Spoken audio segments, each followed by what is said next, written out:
Boa tarde, estamos no segundo episódio do podcast da UGC Talk. Neste episódio continuamos a dar especial atenção às compras e aquisições online, onde iremos abordar o processo pós-compra, nomeadamente as reclamações, garantias e bens e resoluções de litígio. Este episódio é em formato de entrevista, pelo qual irei colocar algumas questões à doutora Célia Marques, responsável pelo gabinete jurídico da UGC. Então, diga-me, que regras se aplicam à reclamação ou falta de conformidade dos bens? Atualmente está em vigor o Decreto-Lei 84/2021 de 18 de outubro, que veio regular um conjunto de questões sobre isso. Nomeadamente, vem reforçar os direitos dos consumidores na compra e venda de bens de consumo, vem estabelecer também o regime de proteção dos consumidores nos contratos que impliquem fornecimento de conteúdos e serviços digitais, veio também alterar o regime aplicável à compra e venda de bens imóveis, no caso de se detectarem faltas de conformidade, e finalmente a responsabilidade direta do produtor no caso da falta de conformidade dos bens, conteúdos ou serviços digitais. Devo dizer que estas regras estão em vigor desde o dia 1 de janeiro de 2022, que estão aplicáveis e que se aplicam apenas a consumidores, ou seja, no sentido da legislação, que é a pessoa singular que usa o bem para fim pessoal, não profissional, não industrial, não artesanal, para fim pessoal. Esta legislação prevê que quando o bem tenha um uso misto, ou seja, profissional e pessoal, ainda assim se aplica desde que o uso pessoal seja predominante no contexto do contrato. Muito bem, e então explique-nos o que é a falta de conformidade? Bem, a falta de conformidade é muito simples, é aquilo que nós chamamos habitualmente os defeitos de um bem. Vulgarmente falando, são os defeitos do bem, embora a legislação considere também falta de conformidade a violação dos direitos de autor, ou quando os bens trazem uma alegação, o produtor alega propriedades que os bens efetivamente não possuem, mas pronto, basicamente em linguagem corrente é isso, são defeitos. E o que é que são os requisitos de conformidade? Pronto, são aquelas condições que os bens devem cumprir, devem preencher para estarem conformes ao contrato de compra e venda.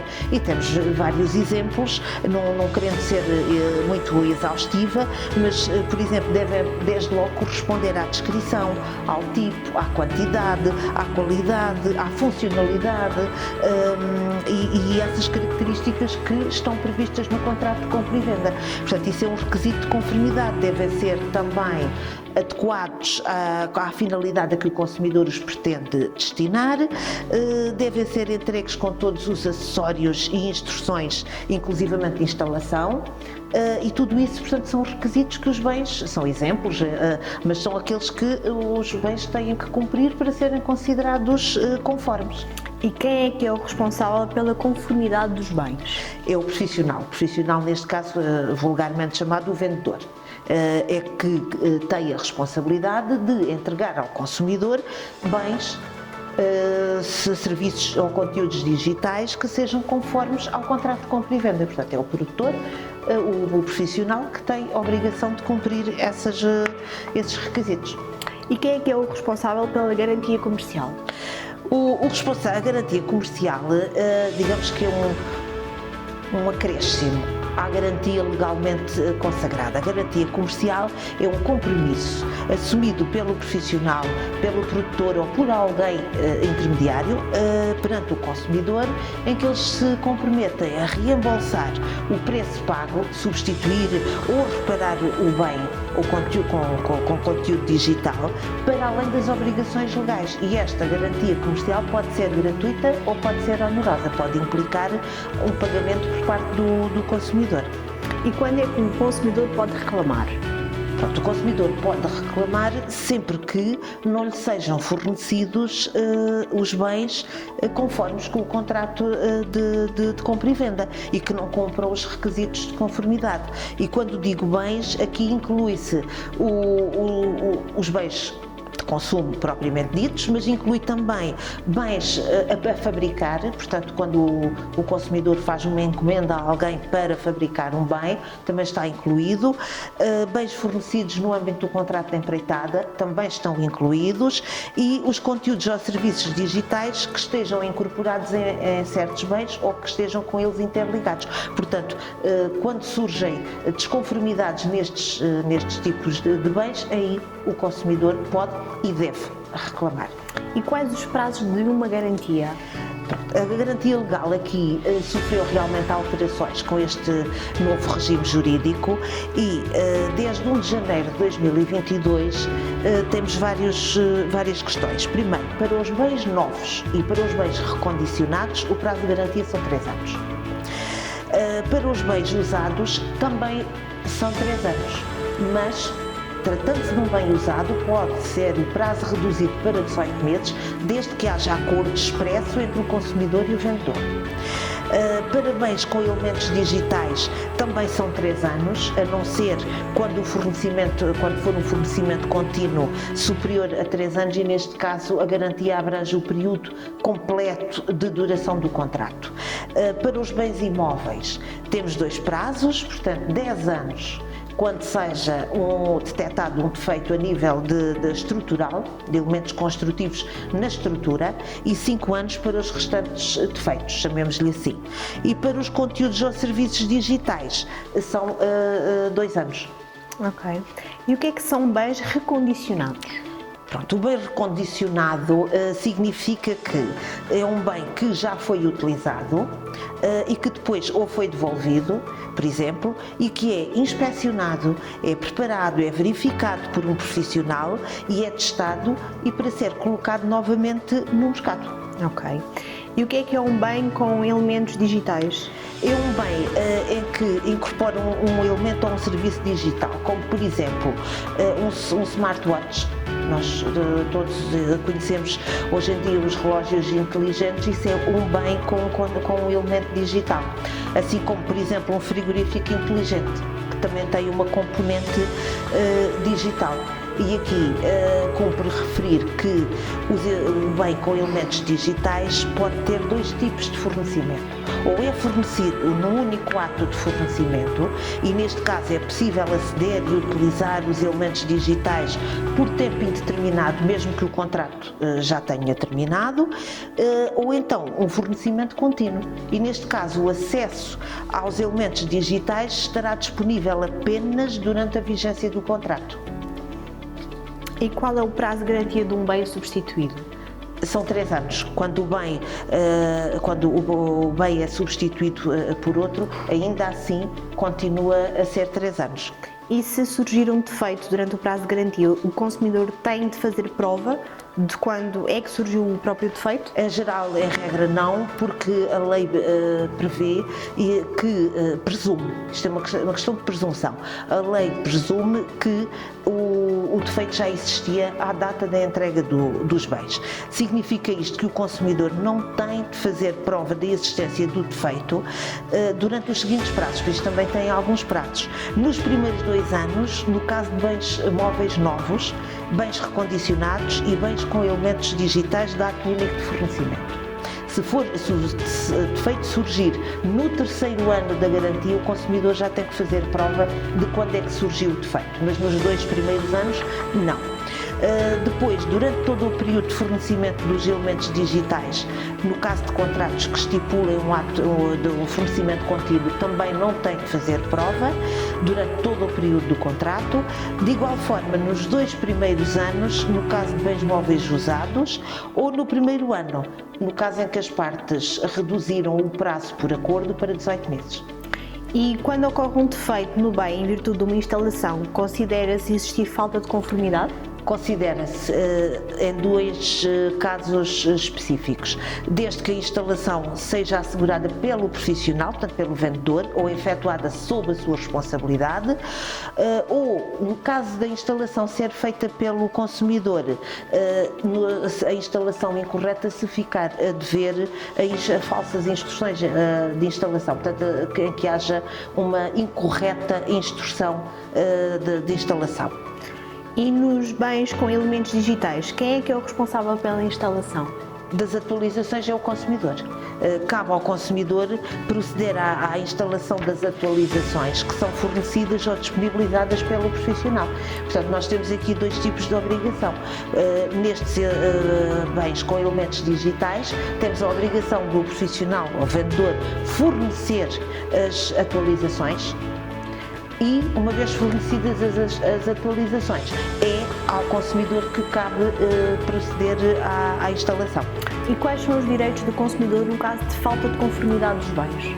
Em primeiro lugar, devendo o consumidor, logo que detecte um defeito, comunicar ao profissional, sugere-se que seja por carta, por correio eletrónico ou por qualquer meio suscetível de ser guardado como prova, e depois tem direito à reposição da conformidade através da reparação do bem ou substituição, ou então redução proporcional do preço ou resolução do contrato. Portanto, estes são os direitos que a lei consagra para os consumidores.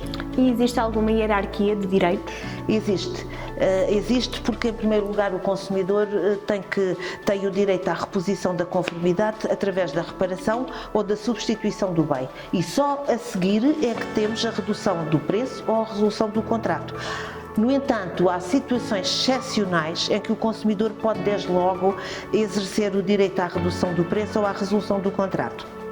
É no caso em que a reparação ou substituição se mostre impossível ou no caso em que implique custos desproporcionados para o profissional, e nesses casos então o consumidor pode passar logo para a fase seguinte da redução do preço ou resolução do contrato. E o que é o direito da rejeição? O direito de rejeição é o direito que assiste ao consumidor de optar pela substituição do bem ou até a resolução do contrato quando o defeito se manifeste nos primeiros 30 dias a contar da data da entrega do bem. Significa isto que o consumidor tem o direito de rejeitar o bem. Portanto, pode ser através do pedido de substituição por outro bem ou simplesmente a resolução do contrato. E a reposição da conformidade é gratuita? É gratuita e deve ser feita sem grandes inconvenientes para o consumidor, ou seja, tentando minimizar os incómodos para o consumidor e sem qualquer custo. Portanto, para o consumidor é uma obrigação do profissional resolver o assunto, ir nomeadamente recolher o bem com defeito, entregar um novo sem qualquer custo para o consumidor. E existe algum prazo para a substituição ou reparação? Existe um prazo indicativo que são 30 dias, salvo nas situações, cá está, excepcionais, em que a natureza e a complexidade dos bens ou a gravidade da falta de conformidade sejam de tal ordem que justifiquem estabelecer um prazo maior, mas em geral considera-se um prazo razoável o prazo de 30 dias. E durante a reparação ou substituição do prazo, a garantia suspende? Suspende-se. A garantia suspende-se, fica suspensa entre o momento em que o consumidor faz a comunicação do defeito, chamemos-lhe assim, ao profissional, até à reposição da conformidade, seja através da substituição do bem, seja através da reparação. Durante esse período, o prazo da garantia fica suspenso. E existe algum prazo adicional de garantia ou de bem no caso da reparação? Existe. Em caso de reparação do bem, aplica-se um prazo de garantia adicional de 6 meses por cada reparação, até ao limite de 4 reparações. Quando é que existe o direito à redução do preço ou à resolução do contrato? Quando isto acontece, quando o consumidor pode optar por uma destas opções, por estas vias, quando o profissional não efetua a reparação ou a substituição do bem, ou quando recusa efetuar a reparação ou a substituição do bem alegando que são impossíveis ou que implicam custos desproporcionados, e ainda nos casos em que o defeito reaparece após uma tentativa de reparação, ou quando ocorra um novo defeito, ou ainda quando a gravidade do defeito seja de tal ordem que torna impossível a sua reparação. E existe uma obrigação da disponibilização de peças subsolentes? Existe. O profissional deve, durante o prazo de 10 anos, assegurar a existência de peças necessárias à reparação dos bens adquiridos pelo consumidor. E se alguma coisa corre mal, o que é que se pode fazer? pode, como disse há pouco, reclamar. Portanto, o consumidor deve começar por contactar o vendedor por escrito, aconselha-se que seja por e-mail, por carta registada com aviso de recepção, aconselha-se também a guardar uma cópia da reclamação e da resposta que obtiver, se a obtiver. Depois, mesmo assim, se não conseguir chegar a um acordo com o vendedor no sentido de resolver o assunto, então tem sempre a hipótese de recorrer ao Centro de Arbitragem de Conflitos de Consumo. E relativamente às compras no estrangeiro?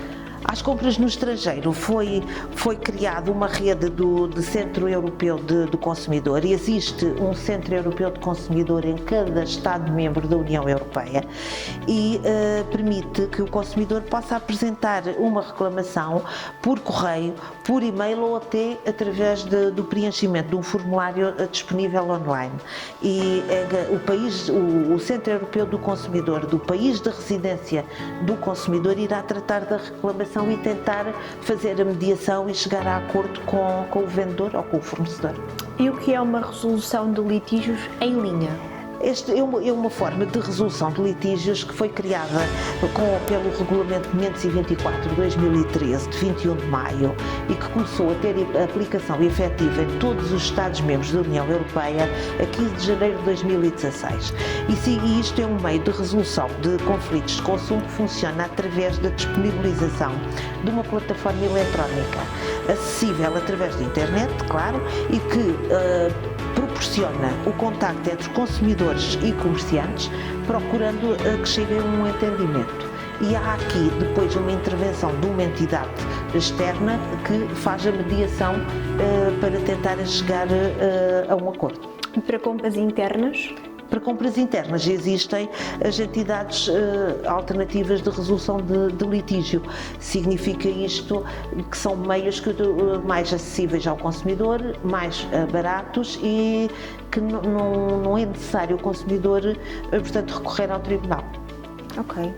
Muito obrigada. E gostaria só de acrescentar, se me permite, que tivemos uma alteração legislativa em 2019 que veio permitir que os conflitos de consumo de produzido valor económico estão sujeitos à arbitragem desde que o consumidor assim o decida e consideram-se consumos de reduzido valor económico os conflitos que tenham um valor inferior a 5.000 euros, que é o valor da alçada do Tribunal de Primeira Instância. E também veio consagrar a obrigação do consumidor ser informado de que pode fazer-se representar por um advogado ou um solicitador e que, caso não tenha meios económicos para custear estas despesas, pode pedir o apoio judiciário. E portanto, isto é essencial, enfim, para as pessoas poderem, de facto, efetivar os seus direitos. Pronto. No fundo é isso. Obrigada.